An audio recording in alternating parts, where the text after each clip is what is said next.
Hey, what's up? Zach here, and these are my top 5 favorite pickleball shoes for both indoor courts and outdoor courts, the end of 2023, start of 2024. Here we go. And just as a heads up, if you don't know where to pick up any of these shoes, I will have links to all of them in the description below. And just some insight as to why the top 5 pickleball shoes sometimes are just wildly different than the top 5 tennis shoes. It's because in a pickleball shoe, you need a shoe for very quick, rapid fire movement and very quick side-to-side containment in a very small area, right?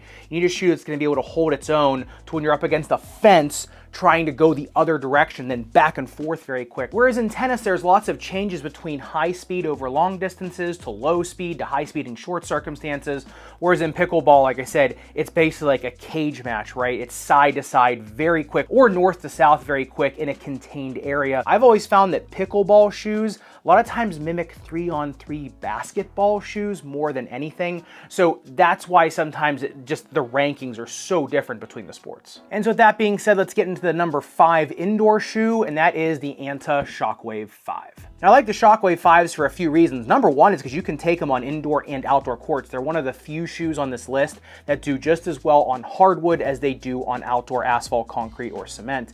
Number two is that the ankle collar on these is swooped so low that you can get a lot of degrees of freedom, get very low to the ball, but the containment in them is so good that you get like the movement of a minimalist shoe with the containment of a maximalist shoe.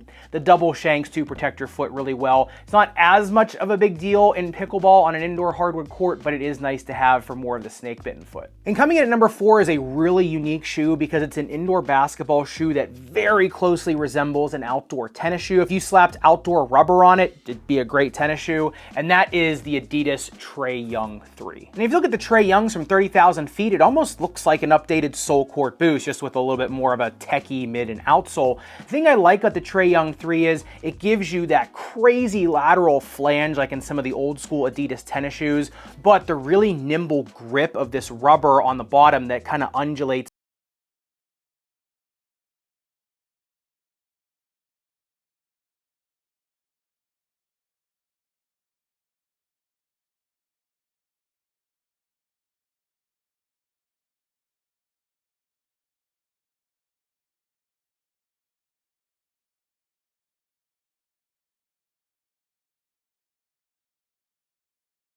package, but also having the containment needed for pickleball, and that is the Nike Sabrina 1. And the reason I like the Sabrina 1 so much for indoor pickle is because of its lateral flange. It is a really aggressive flange for how minimalist the shoe is. Also, the uppers on it protect like a maximalist shoe in a very minimalist package. Plus, you get all that React foam underneath of it, which is so forgiving for a shoe that you can feel this low to the ground on. When I was reviewing these for their basketball review, I just kept saying, these aren't a shoe that's gonna launch you up into the air, but they're perfect for a ground assault, and that's what really makes them perfect for pickleball. The grip on indoor courts is really excellent, and just kind of the feeling underfoot is pretty unique in the pickleball space. They remind me of kind of like almost the next generation of PG6, just a little bit more streamlined. They're definitely not as wide. And coming in at number 2, this is a shoe that's now starting to creep up on a lot of these top 5 lists, and that is the Puma Stewie 2. And I know Leila Annie Fernandez has been using these on the WTA tour on outdoor hard courts. However, playing pickle on an indoor hardwood court on these really is just, I think, taking these to the next level. I think number 1, the grip on these on an indoor hardwood court, especially for those really aggressive short court movements going side to side, we need to grip into hardwood, say it's maybe just a little bit dusty here and there, whatever. These are gonna give you that really sturdy feeling underfoot. They do feel a little bit bottom heavy, but with that bottom heaviness comes such a sturdy midsole as well as such a surefire grip on these. So in my review, just like the Sabrina 1s, I said, if you're trying to get up into the air on these, this isn't your shoe, but for a ground assault, once again, like the Sabrina 1s, these do a really tremendous job. All right, and coming in at the number 1 spot, I actually had to redo this because I just got off port with a shoe that's just blown me away both indoors and outdoors.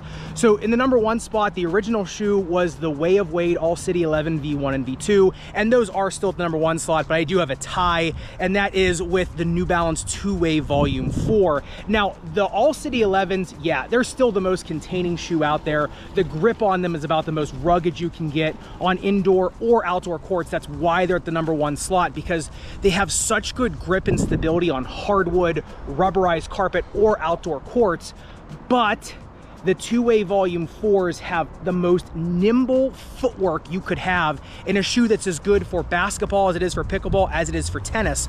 My theory is that New Balance is trying to make an end around and just kind of make the everything court shoe, because right now this is one of the best tennis shoes on the market too, let alone basketball, which is what they're meant for. They play equally well on indoor courts as they do outdoor courts, like the All City 11. Now, whereas I think the All City 11 just has a little bit more containment and stability than the Volume 4s, the Volume 4s have a little bit more nimble footwork, more light and fluid footwork available to you with them. So both of them occupy the #1 spot. I know it's a cop-out, but they were both just so good for just a couple different reasons. I had to throw them both in there. And speaking of bringing the same shoe from more forgiving indoor hardwood or rubberized courts to more unforgiving outdoor asphalt, cement, and concrete, a lot of times you'll want something in those shoes to make that transition a little more forgiving, especially on the larger joints. And that brings me to today's sponsor, which is PowerStep.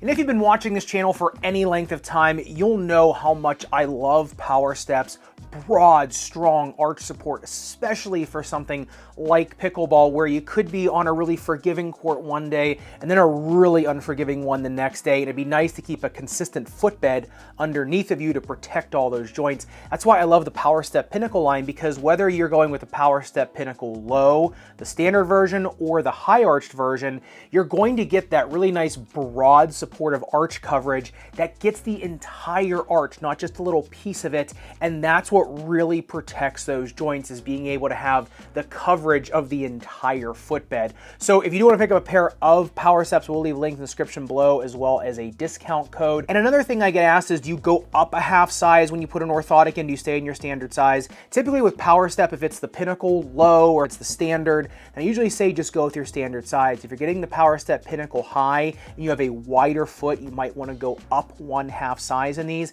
unless you already have a little bit more room in that shoe to begin with, and then these will actually take up that little bit of extra dead space in the shoe. So it really depends on how much volume that orthotic is taking up and kind of what level of orthotic you're using. It usually just comes down to personal preference too. And switching gears over to outdoor hard courts, the #5 shoe on that list starts with the New Balance 996 V5. Now, the reason this shoe made the list is a lot like the Sabrina 1 on the indoor list. They are just so ridiculously comfortable underfoot.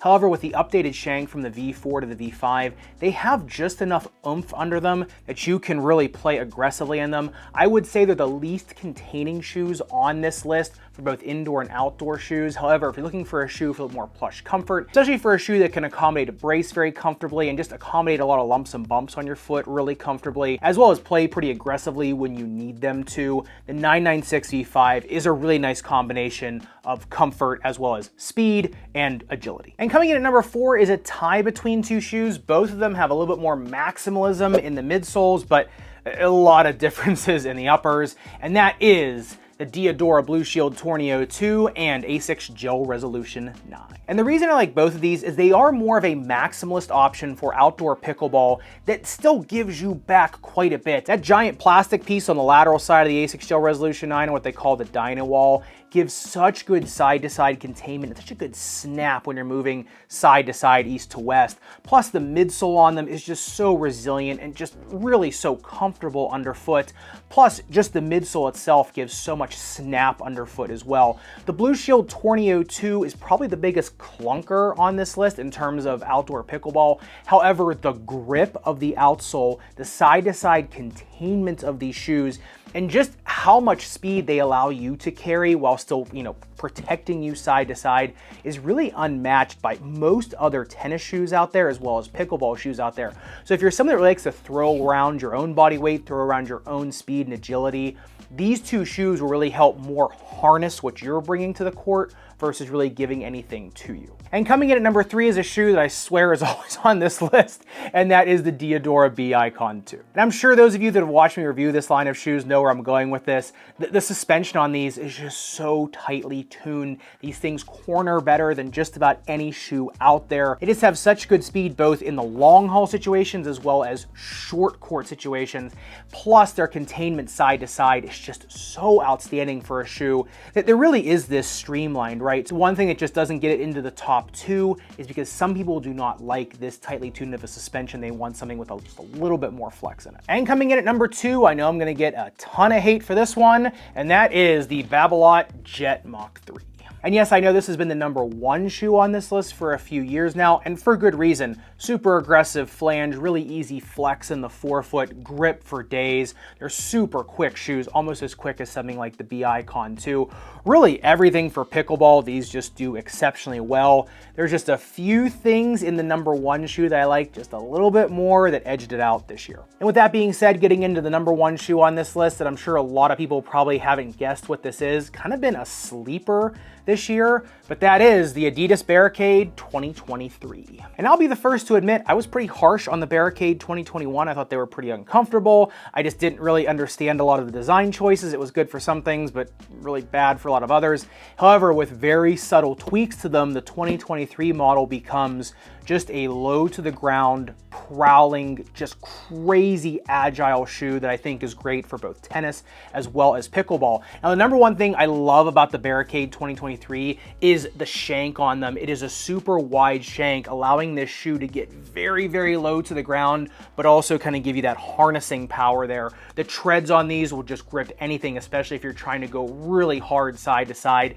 and cut very hard side to side. The thing I really like now about the Barricade is they've got this legit herringbone pattern in the uppers of the shoe. So if you're everted really bad, you can still grab some crazy grip on these, even from super compromised positions. They also have a little more protection for your shoelaces, and they got rid of the elastic shoelace eyelets, which I think was the thing that caused the most discomfort in these. I'd say from the 21 to the 23, definitely the most improved tennis shoe out there. Lacoste AGLT 23 Ultra 2 is in that category, but they took that shoe from a decent concept to a just wicked performer just with 1 generation of the shoe. But of course, love to hear your thoughts. You know, what's been your favorite pickleball shoes, especially for the indoor courts? I'm always so curious as to what people are playing on hardwood courts, because the options on indoor courts sometimes can get pretty out of the box, which I think is pretty fun. So let me know in the comments down below. And if you want to see a performance review of any of the shoes on this list, I will set up a special playlist up above, and make sure you subscribe down below. Respect your rubber and foam. I'll see you somewhere in the Sneakerverse.